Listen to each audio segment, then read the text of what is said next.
L'humain augmenté, entre promesses technologiques et défis éthiques. La récente couverture du magazine The Economist interpelle fortement par son titre évocateur, Rise of the Superhuman, l'ascension du surhumain.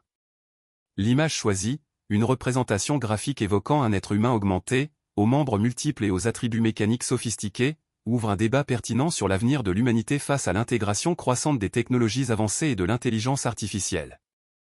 Ce visuel captivant évoque l'idée d'une humanité en pleine transformation, symbolisant à la fois le potentiel infini de l'évolution technologique et les questions éthiques qui en découlent.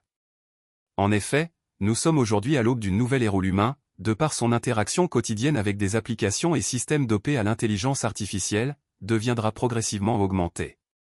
Les scénarios d'application sont multiples et révolutionnaires, des assistants personnels avancés capables de comprendre et anticiper nos besoins jusqu'aux interfaces cerveau-machine permettant une interaction directe par la pensée.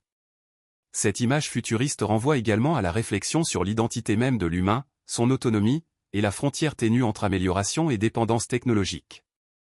Il est crucial de se demander comment encadrer cette prolifération technologique pour préserver l'éthique et l'autonomie individuelle.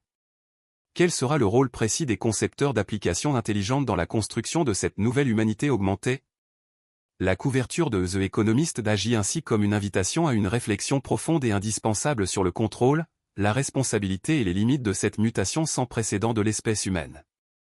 Ainsi, face à la montée de l'humain augmenté, l'enjeu majeur réside dans la capacité collective à façonner une coexistence harmonieuse entre les humains et leurs extensions technologiques, tout en maintenant une vigilance constante sur les conséquences sociétales et éthiques de cette métamorphose radicale.